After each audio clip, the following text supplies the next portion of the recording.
de la iglesia, su naturaleza y su misión en el mundo. ¿Qué es la iglesia y cuál es su misión en el mundo? No hemos trabajado todavía por qué Jesús fundó la iglesia, eso vendrá después obviamente, pero esta mañana seguimos adelante bajo este tema general, la iglesia y su misión, su naturaleza y su misión en el mundo. Entre las cosas que hemos mencionado, ya hemos citado un pasaje en Mateo 16, fundamental, bien discutida, hemos dicho, en la cual algunos afirman que Pedro era la roca, otros piensan que no era Pedro, sino simplemente era el primer fundamento de la iglesia emergente moderna que Jesús estaba estableciendo. En ese sentido se convierte en esa primera roca orativa en el edificio, y otros pensamos más que todo que no era obviamente Pedro, sino simplemente la afirmación, la confesión de fe que Pedro ha hecho, revelado por Dios obviamente en su vida, que no viene de Pedro, hemos dicho, porque no tenía ese tipo de inteligencia para adivinar eso, para sacar eso, deducir eso, filosofar sobre eso, sino dice la palabra de Dios que eso fue una revelación de Dios. Dios se destapó y se dio a conocer en ese momento. Si quieres saber qué quiere decir la palabra Apocalipsis, ahí está. Se destapó y reveló a Pedro que él era el Mesías, el Cristo, el Hijo del Dios viviente. Luego hemos pasado a otros factores como cuadros e imágenes de la iglesia. Hemos mencionado ya algunos, la iglesia como un cuerpo de creyentes, un organismo vivo. Cabeza es Cristo, el cuerpo no es acéfala, no es sin cabeza, sino que tiene cabeza. En otras palabras, Jesús piensa por la iglesia, orienta la iglesia, planea la iglesia.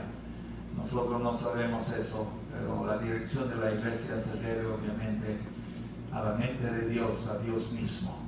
La iglesia fue fundada por Él, establecido por Él, iniciado por Él, pensado por Él, como lo quiere llamar. En ese aspecto, nuestro Señor Jesucristo es la cabeza del cuerpo, que es la iglesia. El cuerpo tiene varias funciones, tiene manos, pies, oído, oreja, y cada uno de ellos tiene una función especial, y cuando eso está en coordinación mutua y trabajan juntamente, entonces el cuerpo está en buena condición y va a funcionar de una manera normal.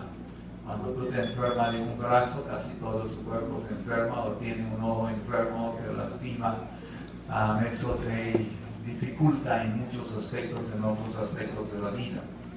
Entonces, la iglesia también es un cuerpo, pero también es llamado familia de Dios. Y ese es un concepto muy importante, no estoy volviendo sobre ninguno de esos, es simplemente para que podamos recordar que como familia de Dios necesitamos orar los unos por los otros y amarnos mutuamente como Dios nos ha ordenado. El Dios de amor nos ha creado con la habilidad de amar. Todo ser humano tiene la necesidad de amar a alguien y de sentirse amado también por una persona. No hay nadie aquí que no necesita el amor y el amor de los demás. Porque la verdad, hermanos, es que el amor lo ha creado todo. El amor es una palabra que tiene mucho sentido, es la palabra más usada en todo el lenguaje humano, pero también decía el filósofo americano Adam Miller, la palabra también más abusada. Maneras de ser. El amor ha creado la familia de Dios. Dios por amor nos ha creado. El amor es la madre de todas las cosas que ven, hermanos. Dios no es egoísta. Y cuando creó incluso el universo, para compartir con nosotros las maravillas de su hechura, de su creación. Ese es un sentido de altruismo, de darse a los demás. Dios no necesita la creación, ni usted ni yo, para ser Dios, ni para ser feliz, porque Dios basta a sí mismo. A Dios no le hace falta absolutamente nada, hermanos. Y si Dios nos ha hecho y ha creado al mundo, es para compartir, para dar. Es simplemente Dios dando a sí mismo a través de la creación. Todo en la Biblia y todo en el universo que puede ver es la dádiva de Dios. absolutamente todo. Y he dicho en muchas otras ocasiones, todo lo que Dios ha creado, lo ha creado con la habilidad de dar, de igual manera. Dios creó al hombre y nosotros somos los que menos damos, somos los que jalamos, ¿verdad?, para nosotros mismos y poco para los demás. Los árboles frutales dan sus frutos, el sol da su luz, la luna da todo lo que Dios ha creado. Da. De tal manera amó Dios al mundo que, que dio. Noten ustedes, hermanos, tenemos que ser misioneros de dádivas y somos parte de la familia de Dios. Es para dar amor, entendimiento, comprensión, oreja, dar nuestra presencia no ansiosa a los demás. No, a veces no es lo que decimos, sino simplemente estar ahí presente para los demás. Y debemos aprender, eso se tiene que aprender porque no es de la carne, eso viene del Espíritu. Hermanos, otra de las cosas que usamos es, la iglesia es la novia de Dios, la esposa de Dios. Una dimensión que huele a mucho amor, ¿verdad? Huele a reproducción.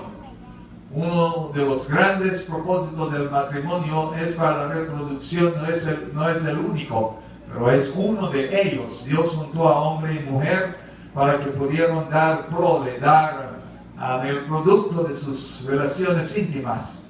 Y Jesús identifica a la iglesia como su novia, como su esposa. Esa esposa debe dar hijos al esposo que es Cristo. Evangelismo, hello. A través del evangelismo la iglesia produce hijos e hijas para el reino del Señor de tal manera que han llegado a llamar Padre a nuestro Dios. Antes usted no decía Padre, ahora puede decir Padre porque eres hijo y eres hija de Dios y somos hermanos y hermanas porque Dios es nuestro Padre. La iglesia es una familia y a la familia hay que amarlos mutuamente, soportarnos mutuamente los unos a los otros. La vida sin el amor, sin la dádiva a los demás realmente no tiene sentido. A mis hermanos, no significa mucho. ¿Cuál es el propósito de la vida del hombre sobre la faz de la tierra? ¿Qué sentido tiene vivir, comer, trabajar y luego morir y desaparecer? Hello. No tiene mucho sentido. Tiene que haber otros propósitos en la vida. Reflejar el amor de Dios, edificar, bendecir a los demás, como hemos dicho. Somos salvos para servir, no solamente a Dios, sino también para servir a los demás, que es la cruz otra vez de nuestro Señor Jesucristo. Pero la iglesia no solamente es novia o es esposa, sino debemos recordar los que estuvieron el domingo en la noche. La iglesia también es un barco. Hello. Y hemos citado eso es uno de los imágenes, de mis favoritos, cuadros de imágenes de la iglesia. La iglesia es como un barco y tenemos en la palabra de Dios muchos ejemplos. Los judíos no eran buenos marineros porque Jerusalén no tiene mar. Isaías dijo que Dios era mar para aquellos que no tenían mar. No tiene grandes transatlánticos. Los fenicios sí. Y grandes de las cosas que llegaban a Jerusalén era por los fenicios. Muchas de las maderas por barcos y todo eso, ellos sí que eran buenos. Los vikingos, hemos oído hablar de ellos, eran marineros, manejaban el mar bastante bien. Los ingleses de igual manera. Fortaleza militar inglesa es básicamente era en el mar. O sea, Alemania tenía esa fortaleza en el aire. Los ingleses eran por el mar y construyeron grandes transatlánticos y barcos de guerra y todo eso. Y para sorpresa de algunos de nosotros, el barco representa a la iglesia. He mencionado cómo la iglesia del romanismo ha usado mucho eso a su favor. La iglesia es como un barco que está sobre el mar y los que están en el barco son salvos. Los que están afuera, el mar es bravo, pega aquí, pega allá. pero los que están dentro del barco son salvos. Y esto lo entienden ellos a través del bautismo. Eres bautizado, eres salvo. La iglesia, la palabra de Dios dice otra cosa. El bautismo no puede salvar a nadie. El que salva es Cristo. El ladrón en la cruz no fue bautizado y fue salvo. La iglesia, el cielo está popularizado por mucha gente que nunca fueron bautizados, no tuvieron tiempo de ser bautizados, pero fueron salvos, porque Dios los salvó en un momento dado, ya sea sobre una cama, sobre un momento muy crítico en su vida, un segundo antes de morir, clamaron a Dios y ellos fueron salvos. Pero en la figura del barco está ahí. El barco representa salvación, representa la iglesia y tiene población adentro. Y he usado la figura del arca de Noé, la cual trae el sentido de barco otra vez. Y este es un cuadro muy hermoso de la iglesia, en la cual la iglesia ondea sobre las aguas turbulentas de la vida. El mar bravío, las guerras, enfermedades, dificultades. Y la iglesia tiene que ondear sobre eso. Pero la iglesia, a pesar de los disturbios afuera y los huracanes y todos los demás, si somos de la iglesia por la sangre de Cristo, somos salvos. Porque la iglesia es salva, por eso se llama iglesia. Pueblo de Dios, los que han sido llamados de afuera hacia adentro, para formar lo que llamamos eclesía, pueblo del Señor. No puede haber pueblo de Dios sin salvación. El pueblo de Dios es salvo por la sangre del Señor. Pueblo de Dios significa que su nombre está escrito en el libro de la vida. Pueblo de Dios indica que son el pueblo, los hijos y las hijas del Señor. Y Dios no tiene hijos e hijas que no son salvos. La iglesia ondea sobre las aguas turbulentas de esta vida. Pero la iglesia va al puerto de la salvación, en el barco de la vida, que es la iglesia. Así que, hermanos, marchamos y ondeamos y navegamos sobre esa barca. Y acuérdense, la nueva Jerusalén y la nueva ciudad santa no tiene mar. No. Apocalipsis 21. Y no tiene mar porque el mar es símbolo de conflictos, de disturbios, de pecado, de guerras, de prisiones, de dolores, de enfermedades, de sufrimiento. Y no había mar, que Dios le permitió a la visión de Juan cuando él vio. No había mar, hermanos. En otras palabras, en el cielo no hay disturbios, no hay enfermedades, no hay sufrimiento. Eso no lo digo yo, es la palabra de Dios. Y eso consuela el corazón de cada creyente. Siempre me acuerdo de la ilustración de Teddy Roosevelt cuando estaba haciendo sus campañas políticas. Llegó a barco a un puerto en América, por barco. Había un par de misioneros en el barco. Y después de medio siglo habían sido misioneros en una parte del mundo, en tierra lejana. Ahí venían ellos en el barco en una esquina. Nadie los reconocía. Un par de ancianos nada más. Aquí estaba Teddy Roosevelt, su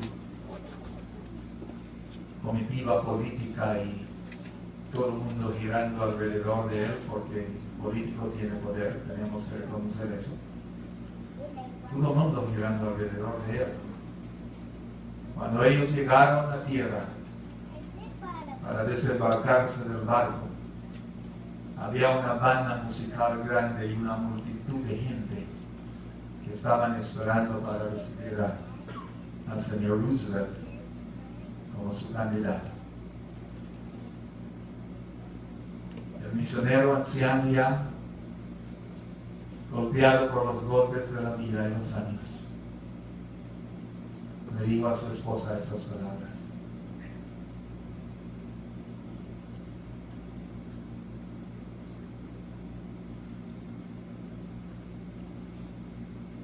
Oye, mía,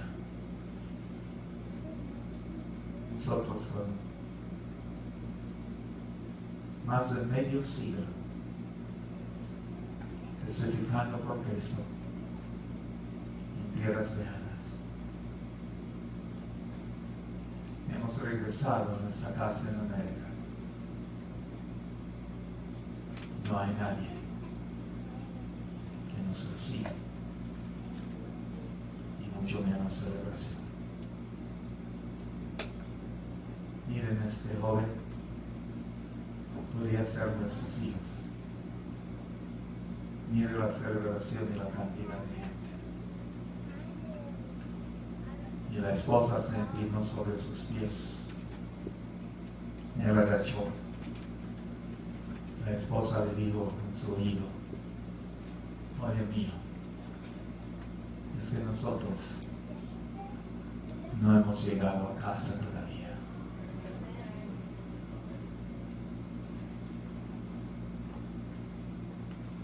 Porque este mundo no es nuestra casa. Si hay una celebración en el cielo por un alma que se arrepiente, ¿cuánta más celebración habrá cuando la iglesia se desembarca y pisa las playas del cielo? ¿Cuánta celebración? Well, when the saints go marching in, cuando los santos marchen ya, la multitud de creyentes esperándonos. El abuelo y la abuela de algunos de nosotros estarán ahí. Y no podemos imaginar la tremenda celebración que eso va a hacer. La iglesia es como una barca que ha zarpado ya. Y puedo escuchar, yo no sé ustedes, pero yo viví, mi hermano y yo hemos vivido cerca del mar toda nuestra vida. Cuando esos barcos salían, ¡pum! ¡pum! El barco está zarpando. Y cuando los barcos llegaban, ¡pum! ¡pum! El barco ha llegado. La palabra de Dios narra eso como el barco que se va y se va chiquitando a medida que va alejándose de las playas. Se va, está yendo, se va y ya se pierde en el horizonte y ya no se ve más. Así, hermano, es la iglesia del Señor, la barca de la salvación. El capitán es Cristo Jesús y el puerto está por delante. Y pronto, muy pronto, y es soon and very soon, nuestro barco va a llegar. El arca de Noé capta eso. Y la familia de Noé representó la iglesia en kernel, en semilla. Es uno de los tipos de lo que la iglesia ha de ser. Las aguas turbulentas alrededor, pero la iglesia está salva. No importa la lluvia que desciende, y no importa lo que pasa afuera, pero la iglesia está salva. Y fuera de la iglesia no hay salvación, porque todos los que han creído y han confesado que Jesús es el Señor y el Salvador, el Hijo de Dios, el Mesías, forman parte de ese cuerpo, de esa familia de Dios, que es la iglesia. Y por esa razón a veces no entendemos cómo puede haber personas, por una parte que no creen, y por otra parte que creen, pero no son bautizados y rechazan el bautismo. Esa es una contradicción. La iglesia es ordenada a ser bautizada, ordenado por Dios, porque el bautismo capta el símbolo de la muerte y de la resurrección del Señor. Es obediencia y es identificación con tus hermanos y con tus hermanas que han creído y han hecho la confesión de que Jesús es Señor y Salvador de la vida, así como nosotros. ¿Te ha puesto usted a pensar alguna vez lo que sería nuestra vida sin la esperanza en Cristo Jesús? ¿Qué sería la vida sin la esperanza en Cristo Jesús, hermanos y hermanas? Entendemos mejor los suicidios a la luz de la ausencia de la esperanza. Cuando la vida le carece de esperanza, Viktor Frankl, el suicidio es atractivo. Y muchas veces uno oye estas cosas y uno piensa, pues a mí no, a ti también te puede llegar. Hay momentos que hay pensamientos negativos que nos llegan a nosotros. El demonio los siembra, no tratan de sembrarlos en nuestra vida. Frente a una enfermedad terminal, frente a muchas cosas, es fácil sentir. Y por eso no entiendo cómo hace la gente que no tiene fe en Cristo Jesús, que no tienen fe y esperanza en una vida mejor que la que nosotros, mucho mejor que la que tenemos aquí. Esta mañana quiero pasarme a otro cuadro e imagen de lo que es la iglesia. Y esta vez la iglesia como un templo espiritual, como templo espiritual. El apóstol Pablo, obviamente en la palabra de Dios, en muchas partes, en muchas otras partes. Pero 1 Corintios, abre su Biblia un ratito ahí, en 1 Corintios, el capítulo número 3. Y van a observar 1 Corintios, capítulo número 3.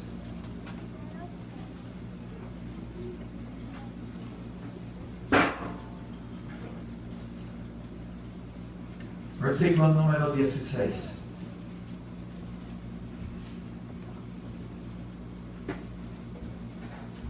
¿No sabéis que sois templo de Dios y que el Espíritu de Dios mora en vosotros? ¿Acaso no sabéis que sois templo de Dios? 1 Corintios 3:16. Y que el Espíritu de Dios mora en vosotros. En el Antiguo Testamento tenemos el templo material, que es hecho de maderas, de piedras, de leños. Y ese templo es un templo físico que se puede tocar y palpar con ciertas medidas. El templo de Dios en el Antiguo Testamento es un templo de material. El templo en el Nuevo Testamento, básicamente, es un templo diferente.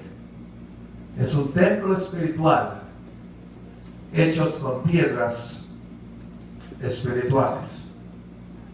Y las piedras espirituales son hombres y mujeres que han sido redimidos por la sangre del Señor. No son ladrillos como compramos ladrillos de esa manera. No. Son ladrillos espirituales. Son aquellos que han sido redimidos de sus pecados y Dios les ha dado un nuevo nombre. Son aquellos que no eran, pero han llegado a ser. Son aquellos que antes eran huérfanos, pero ahora tienen un Padre. Y nuestro Padre es Dios. Y somos felices porque somos de la familia de Dios y porque somos hermanos y hermanas en el Señor. Esos son hombres y mujeres redimidos con una historia larga de apatía y de indiferencia para con el Señor, pero han llegado a estar enamorados de Dios porque han comprendido el amor de Dios, el corazón sagrado de Jesús, que Dios les ha amado incluso cuando ellos no sabían nada del amor del Señor, que Dios los ha rescatado de un destino lúgubre, difícil, del infierno mismo, y les ha escrito su nombre en el libro de la vida con herencia, y hemos llegado a ser no solamente herederos, sino que la Biblia dice coherederos con Cristo Jesús, Señor nuestro. Note la transición, note la progresión, note el viaje, note la jornada, note el journey. No éramos, pero hemos llegado a ser. Y hoy en día, mis hermanos, somos de Dios, aunque no siempre fuimos de Dios. ¿Cómo llegamos a ser? Por la sangre de Cristo, que nos limpia de cada una de nuestras maldades. Y la Biblia dice, si alguno está en Cristo Jesús. No éramos nueva criatura antes, éramos como los demás, no éramos transformados y redimidos. Pero por Cristo Jesús hemos sido nueva criatura. En otras palabras, Dios nos volvió a recrear, no a transformar, aunque a veces usamos el sinónimo, pero a recrear. Le dijo a Nicodemo, es necesario, Nicodemo, nacer de nuevo, volver a nacer otra vez. El cambio es tan radical como es que si una persona volviera a nacer y comenzara su vida como un niño pequeño o lo que sea, hermanos, otra vez. Esto son los ladrillos vivos, como dice el apóstol Pedro. Pueden observar, como dice Pablo en 1 Corintios 3:16 y Pedro. En 1 de Pedro abre su Biblia, el capítulo número 2 también. 1 de Pedro, el capítulo número 2. Y encontramos el mismo concepto allí, de que somos piedras vivas y Dios nos ha convertido en una casa, y en una casa espiritual. 1 de Pedro 2:5, versículo número 5. Vosotros también, como piedras vivas. ¿Pueden ver eso? Tú eres Pedro, tú eres piedra. Y Pedro está hablando aquí, vosotros también, como piedras vivas, también incluye a él. Pedro pensó que la piedra viva y las piedras vivas eran la iglesia del Señor. El romanismo piensa que la piedra es Pedro. Pero Pedro mismo da confesión. Vosotros también sois piedra viva. No solo a él, sino también el apóstol Pablo. Y por esa razón, hermanos, tenemos que ser el pueblo de Dios de un libro, el pueblo de Dios de la Biblia, el pueblo de Dios de la revelación de Dios, no lo que dice el hombre, sino lo que dice Dios. Y Dios siempre tiene la razón, siempre está en lo correcto, y tú y yo estamos equivocados. Siempre es así. Y vosotros, mire el versículo número 5, y vosotros también como piedras vivas, vivitas, que pueden mover, torcer. Dios está construyendo un edificio. La iglesia está bajo construcción. Y todavía no son todos los que pueden llegar a ser, o todos los que son. Todavía no son. Hay muchos otros ahí afuera que van a llegar a ser, hermanos. Por eso la iglesia tiene que estar abierta. Mis hermanos, no cierran la puerta de la iglesia, por favor. A veces yo sé que desarrollamos un sentido de cofradía, de amistad cercana en medio de nosotros. Llega una persona nueva y amenaza a veces. Esa amistad, ese círculo no es de Dios. De esa manera que impide a los demás, la puerta de la iglesia se tiene que dejar abrir siempre, porque Dios tiene otros ladrillos vivos que están por llegar también para ser parte de la iglesia. Juan 23, que inauguró el Concilio Vaticano II, en una de esas grandes reuniones se pasó a la ventana y abrió la ventana. Y le preguntaron que por qué abrió la ventana. Dijo, para que aire fresca entra, y hizo una tremenda transformación en la Iglesia Católica Romana para que aire fresca pueda entrar. Pues no tapamos la puerta, ni nos acostamos en la puerta. Tengo un amigo que era con una mente de esa manera, que alguien iba a entrar en su casa en la noche, que se durmió frente a la puerta. Piensen eso. El hombre llegó a ser paranoico de que alguien le estaba persiguiendo y que alguien iba a llegar. Se dormía frente a la puerta. No tapamos la puerta de esa manera. La puerta se tiene que mantener abierta, porque hay otros que están por llegar para ser parte del edificio que está bajo construcción. ¿Por quién? Por el arquitecto Jesús y el carpintero eterno. Yo he sentido en mi corazón que no hemos explorado bien el concepto de carpintería, y no lo hemos explorado bien porque no valoramos la carpintería como valoramos, por ejemplo, otros, digamos, profesiones como la medicina, como el astronauta. No lo valoramos así, aunque ellos también necesitan carpintería para vivir, porque tienen que vivir en algún lugar. Jesús es carpintero. Me dijo una vez un profesor de la universidad que los carpinteros eran gente de grandes dineros, que no sé qué. En los tiempos bíblicos le dije, no, señor, estás muy equivocado. Y el ejemplo mayor que tenemos es nuestro Señor Jesucristo. Era pobre y era carpintero, y cada día tenía que buscar el pan de cada día. Así que no me venga a mí con ese cuento de esa manera. Fue uno de los profesores que más hemos llegado a hacer amistad. Entonces vosotros también sois piedras vivas, dice el apóstol Pedro en versículo número 5. Sed edificados. ¿Tiene usted el imperativo ahí? Sed edificados como casa espiritual. Háganmelo ahí un ratito. Como casa espiritual.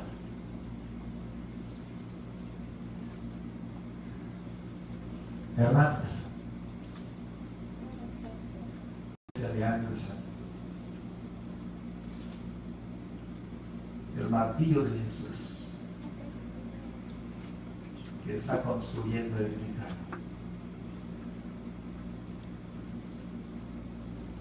Nunca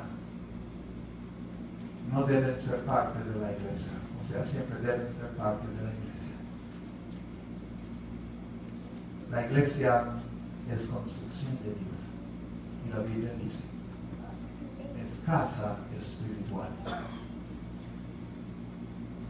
Yo sé que usamos el término frecuentemente, voy a la iglesia de Anderson. Lo más correcto sería decir, al templo de Anderson. Muchas iglesias ponen templo, no iglesia. Porque el templo es la construcción de la arquitectura, madera, cemento y todos los demás. Eso es lo que se llama templo. Pero la iglesia debemos rescatar ese concepto y recordar que la iglesia es el pueblo de Dios. Es una palabra griega que los autores del Nuevo Testamento prestaron del medio ambiente. Porque aunque Roma había conquistado a Jerusalén, la cultura que permeaba a Roma y a Jerusalén era la cultura, obviamente, griega, conquista de Alejandro el Grande.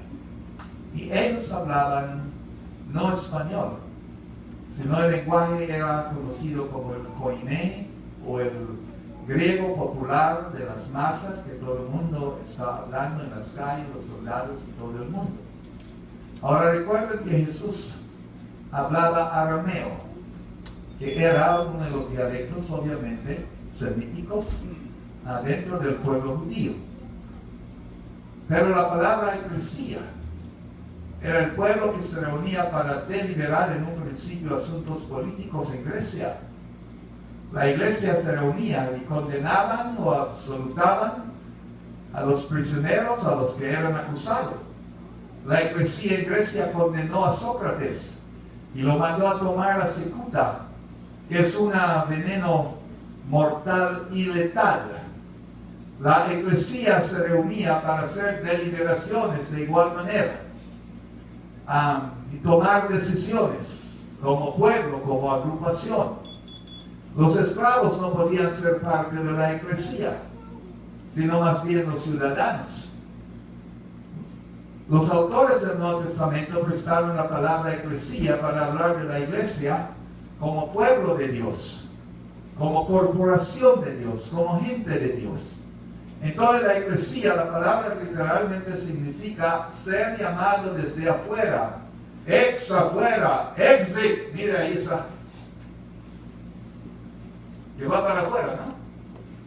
Hello. De ahí viene la palabra ex. Eclesia, iglesia, pueblo, corporación. Entonces, ser llamado hacia afuera para venir aquí y formar parte de los que están adentro. Si quiere ver el pueblo de Dios, mire a su alrededor. ¿Hola? Todos estos hermanos que ven aquí no eran lo que son ahora. Muchos de ellos eran viciosos perdidos. No venían a la iglesia. Eran hasta ladrones. No les importaban las malas palabras. Vivían como vive el mundo. Pero cuando Dios lo llamó, si alguno quiere venir en pos de mí, escucharon el eco del pastor de la montaña y respondieron a esa voz. Y al responder a esa voz por medio de la fe, han sido convertidos a Cristo Jesús. Y hoy confiesan que Jesús es Señor Salvador y el Hijo del Dios viviente. Y todos aquellos que hacen esa confesión son los que han escuchado el llamamiento del Señor, y todos estábamos afuera, hermanos. Todos estábamos afuera, sino que hemos respondido al llamamiento del Señor. Y ahora hemos llegado a ser desde afuera parte de Dios. Y lo hermoso de esa figura, el concepto de templo espiritual, es que no es solamente hemos llegado desde afuera para ser templo espiritual, sino que al llegar desde fuera hacia adentro, Dios nos prepara y nos envía otra vez hacia afuera para llamar a otros también a venir hacia adentro. Somos llamados y enviados. Todo creyente debe ser un misionero. Enviados para compartir la palabra de Dios con los demás.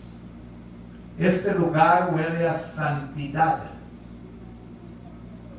Yo no dije perfección, dije que huele a santidad, porque el pueblo de Dios que habita este lugar son llamados santos en el Señor. Doblemente huele a santidad. Primeramente, la santidad del Señor que está en este lugar, y en segundo lugar, la santidad de nosotros mismos, que obviamente procede de Dios. Yo sé que tú no eres perfecto, yo sé que no eres el santo que debes ser aún todavía, pero estamos bajo construcción. Pero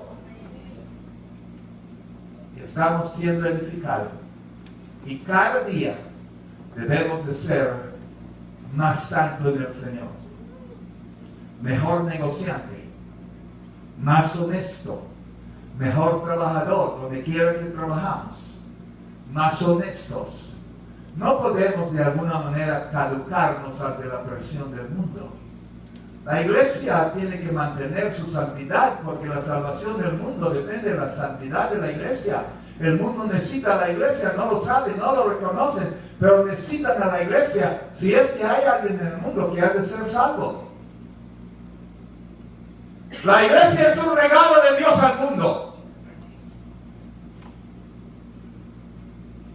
El mundo sin la iglesia sería un mundo mucho peor.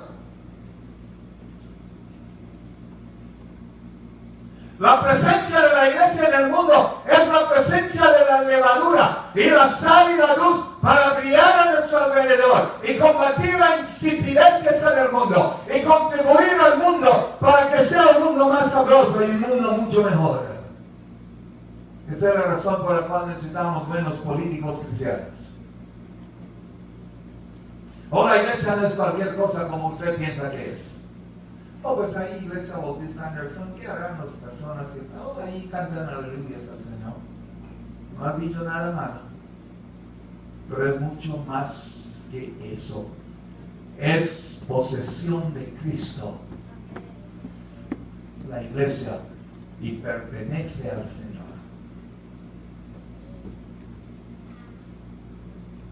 ¿Cómo? La sangre. Él mismo lo compró.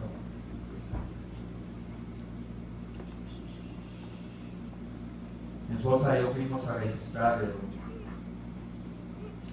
el lugar donde nos van a enterrar a Anglican esta semana. Y nos dijeron en el cementerio aquí por la Coden que necesitamos ir ahí y registrarlo para que sea su posesión. Fuimos hasta allá, como 40 minutos y creo que ahí manejamos. Y fuimos y registramos el documento, 6 pies de largo, 6 pies de profundidad. Y la señora nos dijo, eso es todo. Es su posesión. Ese lugar pertenece. ¿Cómo? Lo compramos. Como la iglesia iba a hacer de Cristo. Por su sangre. La sangre más linda, más preciosa que se puede imaginar. La sangre que donde toca emblanquece, no enrojece. Transforma. Hace la diferencia. Jesús pagó con su sangre el rescate suyo y el rescate mío, hermanos. Entonces, Dios también nos llama templo espiritual. Y decimos que el templo material fue construido para la habitación de Dios, donde Dios había de habitar. En referencia al templo de Salomón, abren esa Biblia en 2 Corintios 6, 2 Crónicas 6.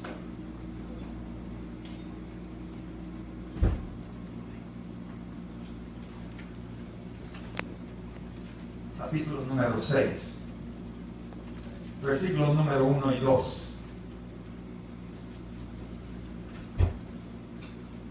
En referencia al templo que Salomón construyó, dijo estas palabras, 2 Crónicas 6. 1 y 2. Entonces dijo Salomón, Jehová ha dicho, hello,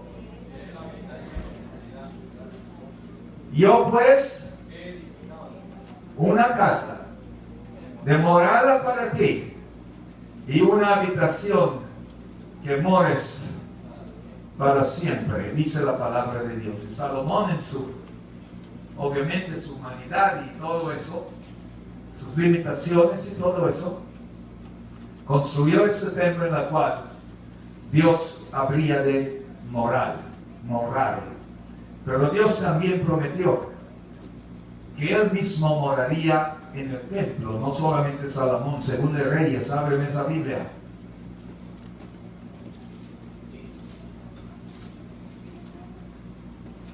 Y leemos en Segunda de Reyes, de igual manera.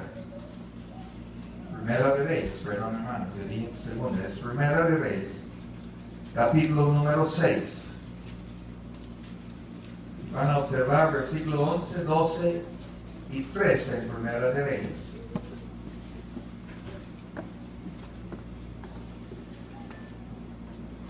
Y vino palabra de Jehová a Salomón diciendo: con relación a esta casa que tú edificas, si anduvieras en mis estatutos e hicieras mis decretos y guardares todos mis mandamientos, andando en ellos, yo cumpliré contigo mi palabra que hablé a David tu padre. Hello. Y habitaré en ella. ¿Puede ver eso? Quiero que me escuche bien. Y habitaré en ella en medio de los hijos de Israel. Y no dejaré a mi pueblo Israel.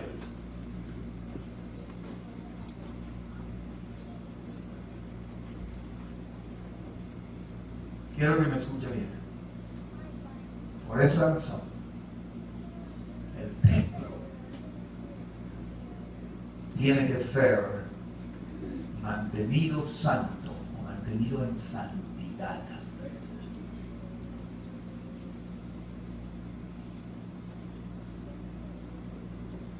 Tú no estás en cualquier lugar, hermanos y hermanas.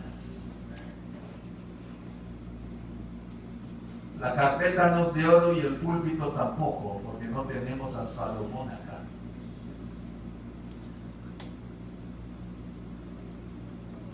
Pero Dios no está impresionado por los ornamentos necesariamente.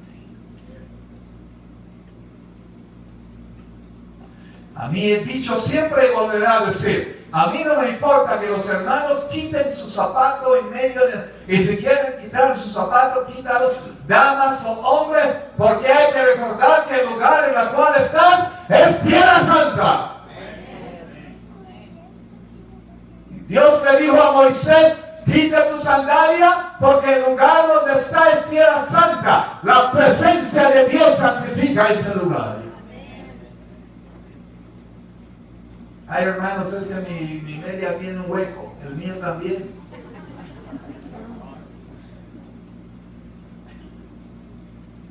Usted tiene que recordar que cada vez que entra en este lugar, estás pisando el lugar santo. Eso debe valorar la santidad, valora el templo, no las paredes. Y aunque hay que mantener el templo en su estado físico de la mejor manera posible, porque Dios siempre merece lo mejor. Pero tiene que recordar que Dios no está impresionado por eso necesariamente.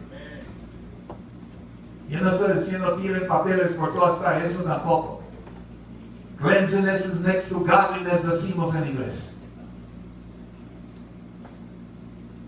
El lugar en el cual estás es tierra santa. Y así como Dios lo dijo a Moisés, le digo a usted y a mí también, el lugar donde estamos es tierra santa. Y si quiere quitar su bota, quítalo. En la China antigua, Billy Graham predicó. Y cientos de soldados quitaron sus botas para marchar hacia adelante y recibir a Cristo como símbolo no solamente de humildad, sino símbolo de un cambio y de una renovación en su vida. ¡Quita su sandalia!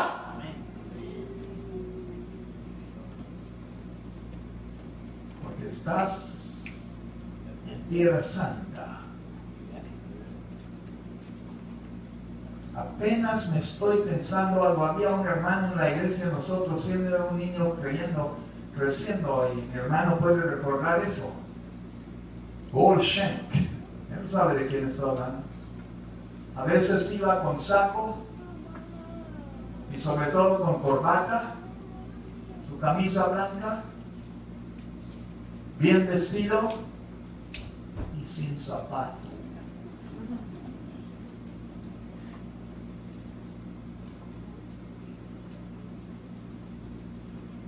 A lo mejor él sabía algo que nosotros no sabíamos.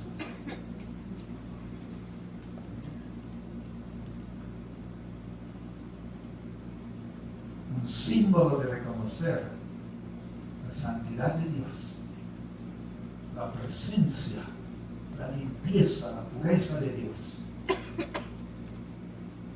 en medio de nosotros.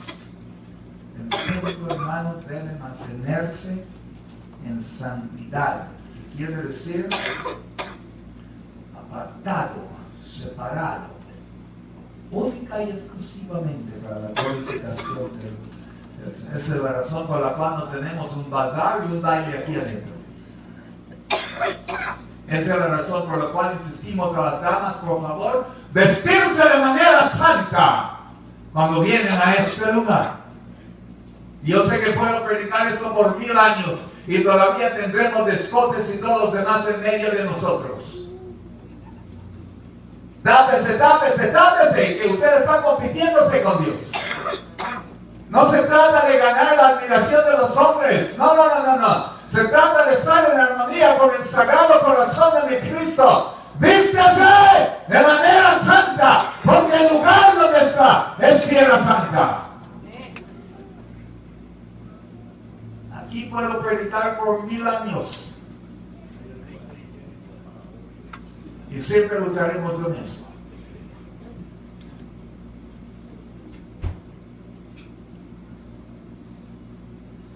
Puesto aparte, apartado, separado y dedicado. Nunca olviden la palabra y dedicado, porque el problema es, a veces decimos nos apartamos, pero no dedicamos a nada. El santo es apartado del mundo y es dedicado a Dios.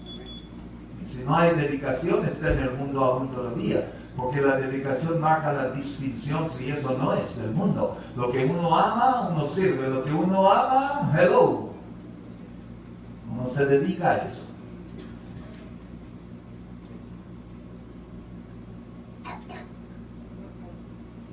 En 2 ocasiones diferentes, Jesús va a limpiar el templo en Jerusalén. Porque el templo había perdido su lugar de distinción como un lugar de adoración. El templo estaba dividido en 4 partes. Santo, Santísimo, parte de los hombres, de los varones, parte de las mujeres y la parte de afuera, donde llegaban los gentiles. ¿Quién da por este toro? ¿Cuánto da por este par de tórtolas? Tremendo negocio ahí en el templo. Los animales orinaban, defecaban en lugar de los gentiles. Jesús llegó ahí, en medio de la fetidez, e hizo un acto revolucionario. ¿A dónde iba a adorar el pueblo gentil? Animales de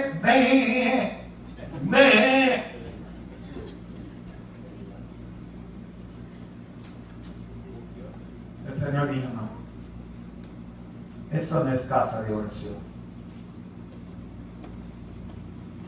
Va a coger el escoba del Espíritu Santo para barrer y para limpiar, convertir el templo en lo que debe ser.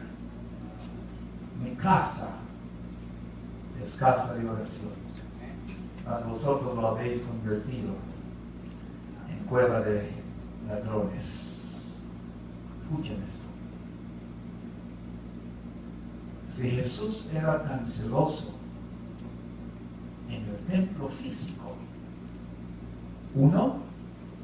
nosotros también lo debemos ser.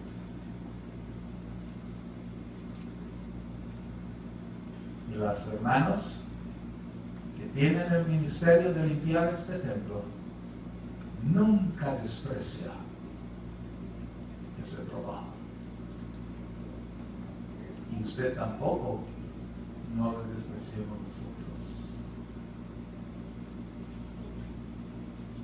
Porque limpiar el templo no es igual que limpiar la cantina y de coger los papeles y las botellas por todas partes.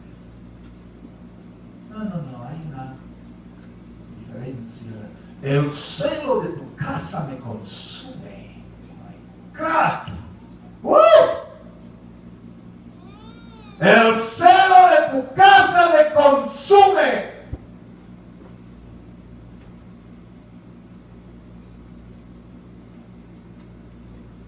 Casi nosotros no tenemos eso.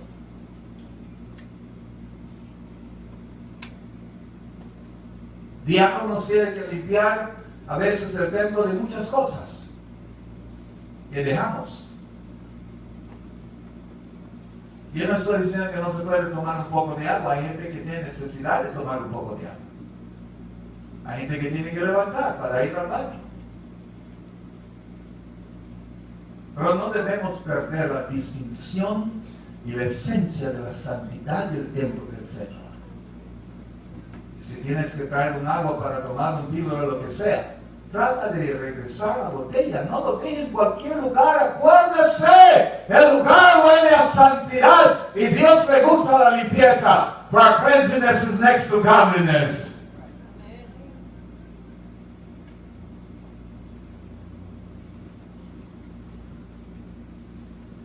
En tercer lugar,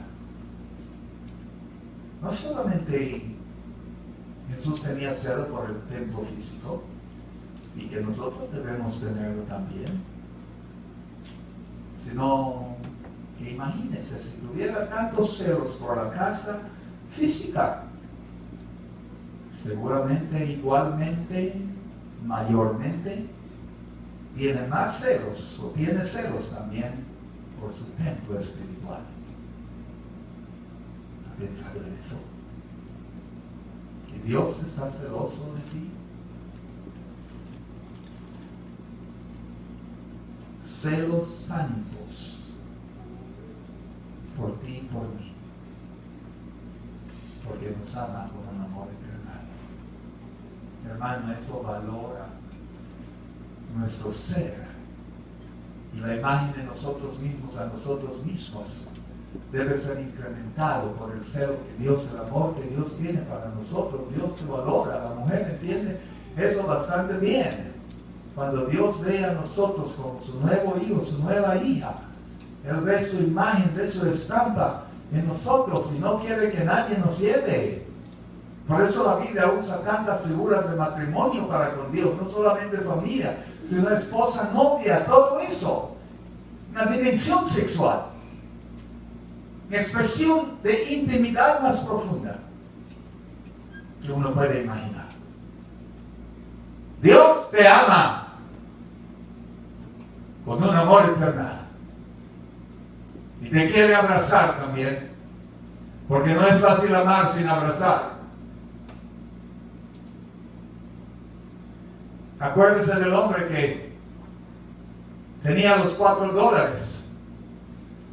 He was disheveled, mal oliento, mal vestido, tenía mucho hambre,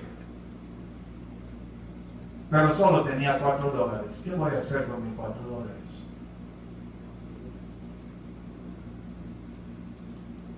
Fue a un salón de belleza y pidió que arreglara su pelo. Y cuando el señor o la señora comienza a arreglar su pelo,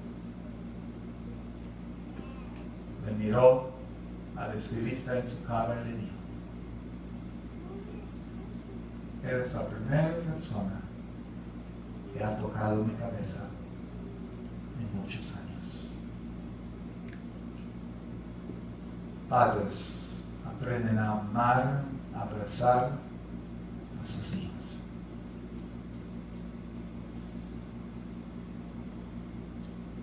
El toque físico puede ser expresión de amor.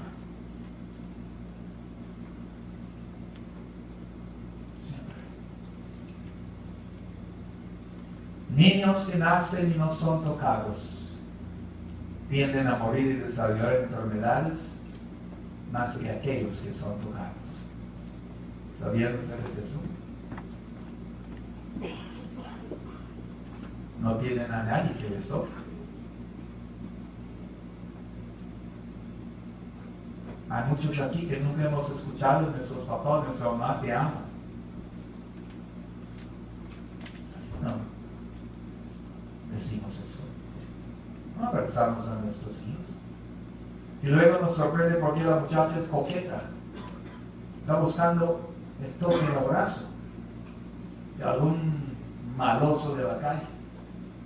Está dispuesto a dar. Muchachos de igual manera. Abracen a sus hijos. Bésalos. Díganles que los quieren. Eso es tónico y vitamina a nuestro ser.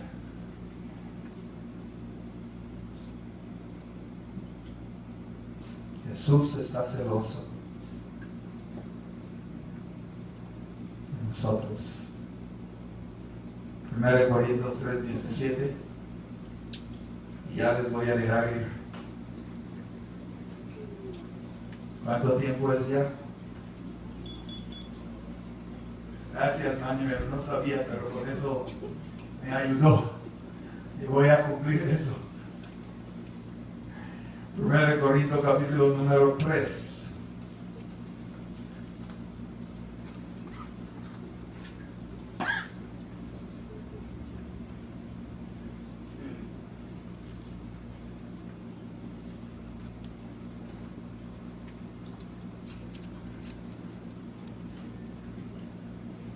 Dice la palabra del Señor en el versículo número 17. Yo aquí estoy en 2 Corintios.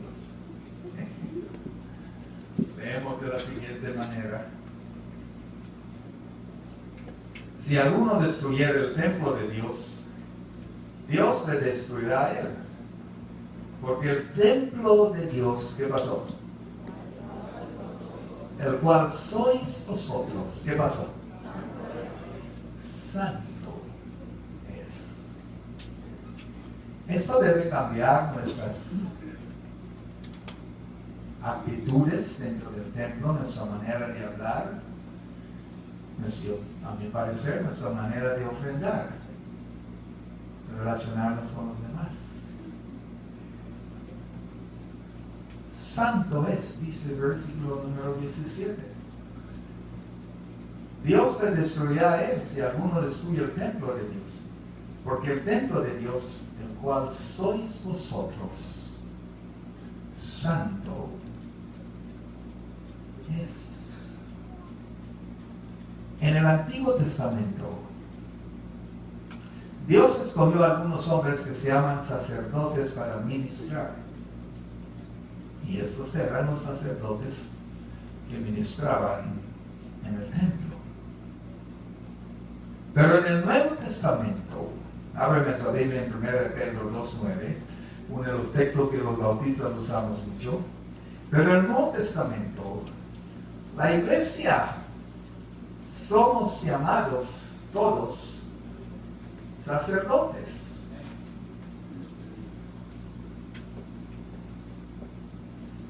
Y si alguno quiere entender cuál es la base por la cual los hermanos que son licenciados para predicar pueden extender la cena del Señor, aquí está. Hombres especiales del Antiguo Testamento eran sacerdotes, es más, eran una familia. En el Nuevo Testamento, la iglesia tiene un sacerdocio. Primero de Pedro 2:9. Mas vosotros sois escogido, real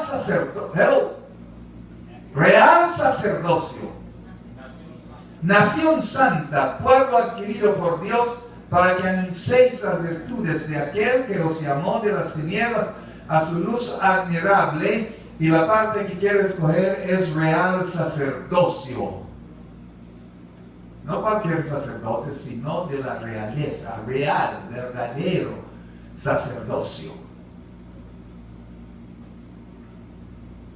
Eso expresa por qué hermanos y hermanas bautizan en otros lugares donde no hay un pastor presente, donde no pueden tener a alguien, según nosotros, más formal, donde en los montes, donde hermanos llevan la palabra, ellos mismos bautizan a los que han sido creídos. Aquí hay agua que impida que sea bautizado. El sacerdocio de los creyentes cobija y autentica el porqué muchos pueden ofrecer la cena del Señor, como el caso que ya hemos mencionado en la iglesia hace como un necio, creo. Base bíblica, aquí está. Primera de Pedro 2:9. Mire Apocalipsis 1, versículo número 6.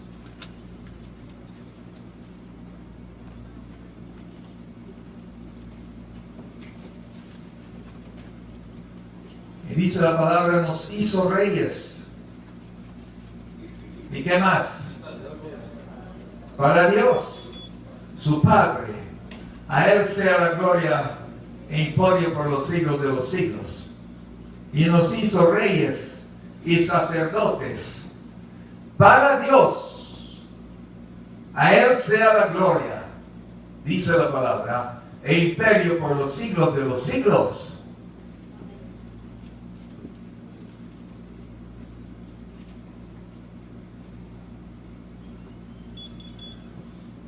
Uno de los deberes del sacerdote era ofrecer sacrificios.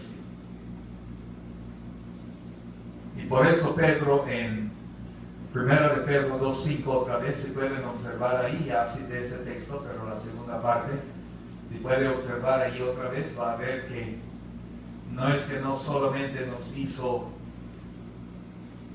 nos ha llamado al sacerdocio, a cada uno de los bautistas. Una de las grandes doctrinas que hemos enfatizado es el sacerdocio de los creyentes, en la cual todos debiéramos de estar de alguna manera versados en ellos. El sacerdote era uno que ofrecía sacrificio. Versículo número 5.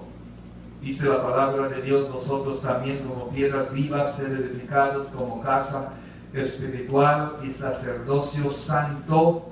¿Para qué? Para ofrecer sacrificios espirituales aceptables a Dios por medio de Jesucristo. Por esa razón he pedido a la iglesia respaldar, autorizar a los licenciados para predicar, ofrecer la cena del Señor en algún momento dado de emergencia. Y el sacerdocio de los creyentes lo cubre, lo cual quiere decir muchas cosas. No tenemos que ir a través de una persona hacia Dios como intermedio. La Biblia dice, el único intermedio entre Dios y el hombre es Cristo Jesús, Señor nuestro. Esa es la razón por la cual no tenemos sacerdotes. Los sacerdotes del tiempo de Jesús desaparecieron. En el misterio de Jesús no los volvemos a encontrar de esa manera, como una jerarquía en medio del pueblo de Dios. En la iglesia romana, sí, la cual copió su jerarquía del imperio romano, los cardenales, obispos, sacerdotes. Síguele esa jerarquía del imperio romano. No tenemos eso en la palabra del Señor. Simplemente hombres y mujeres que fueron enviados para anunciar las buenas nuevas y las virtudes del Señor. Pero en cierto espiritual somos sacerdotes, debemos llevar a los demás hacia el Señor. No reemplazar a ellos ante el Señor. Pero sí podemos orar por ellos, interceder por ellos, orar con ellos, la oración de salvación. Debemos conducirlos a los pies del Señor. Sacerdocio de los creyentes. Y cuando es autorizado también en la iglesia para cumplir alguna función, deben ser aptos o somos aptos para cumplir esa responsabilidad.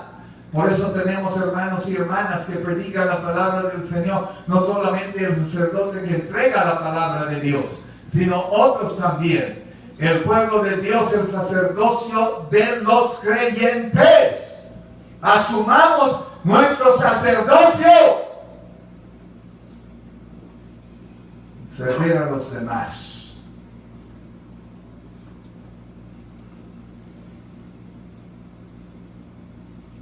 ¿Qué es esos sacrificios espirituales? Los voy a nombrar, no los voy a discutir, no tengo el tiempo.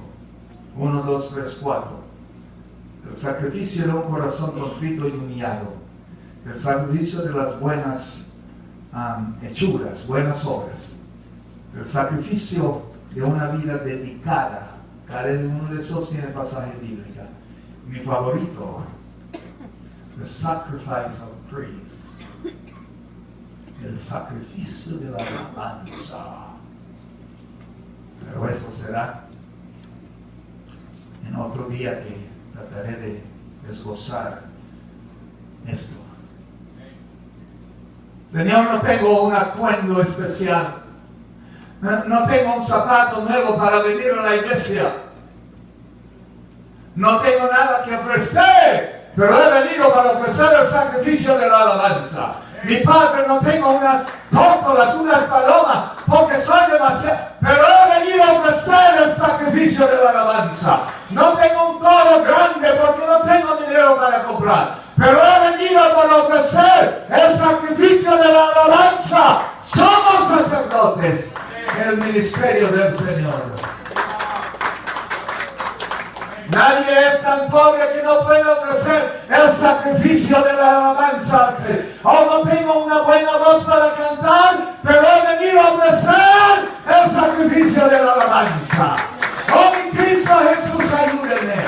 Yo no soy uno de los grandes que están en la grande jerarquía. Mi nombre no es conocido. Nadie me ha pedido nada. No tengo nada para darte. No tengo un diezmo, no trabajo. Pero he venido a ofrecer el sacrificio de la alabanza.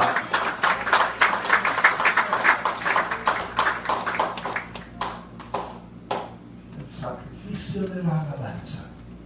Hebreos 13:15, si lo quiere leer, pónganse de pie, hermanos.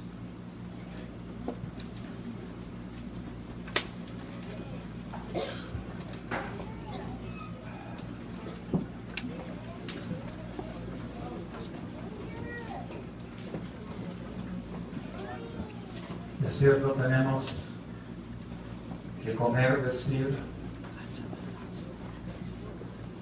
pero no olviden que somos templo espiritual de Dios también. Como templo espiritual que nos ha encargado el ministerio de servir los unos a los otros. Todavía falta. Y recuerden, hermanos, no solamente el templo está bajo construcción, sino que tú y yo estamos todavía bajo. Dios está puliendo, formando, cortando nosotros nuestra vida como un ladrillo para que podamos encajar de una manera bonita y lisa en el edificio que es del Señor. Miguel Ángel encontró un pedazo de tirado por allí. Pedazo de piedra, una piedra grande, lo llevó a su casa. Ahí lo tenía arrimado detrás de la casa. Un día tomó su martillo, su cincel.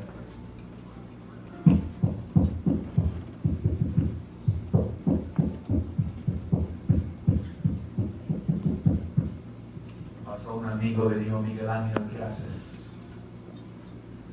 Estoy sacando el ángel que hay en esta piedra. Dios a ti te está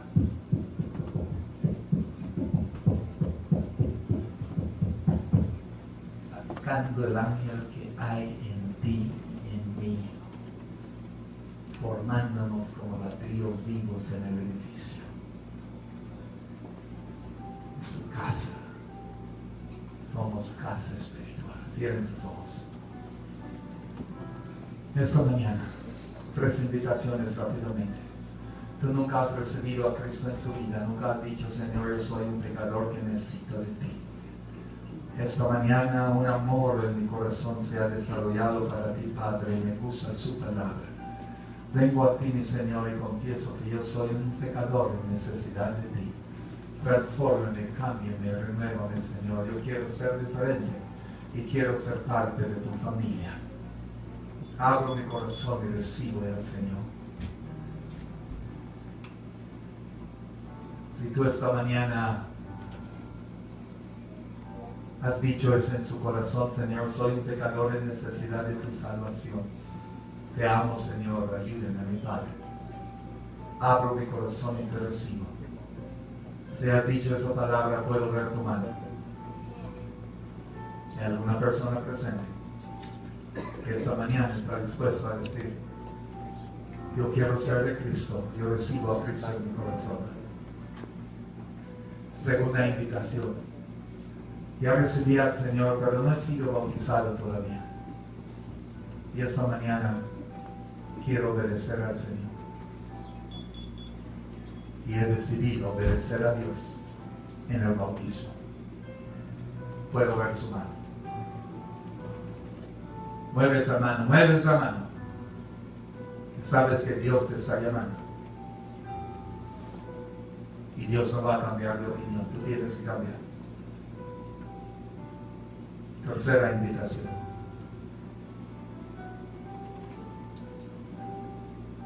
Esta mañana Dios me ha indicado que esta iglesia debe ser mi iglesia. Por alguna razón siento que Dios me ha traído aquí. Siento que el Espíritu Santo me ha conducido para ser parte de esta congregación, donde puedo seguir creciendo en gracia y en conocimiento de la palabra de Dios, y donde puedo usar mis dones y mis talentos para servir al Señor. Y vengo esta mañana como miembro. Puedo ver su mano.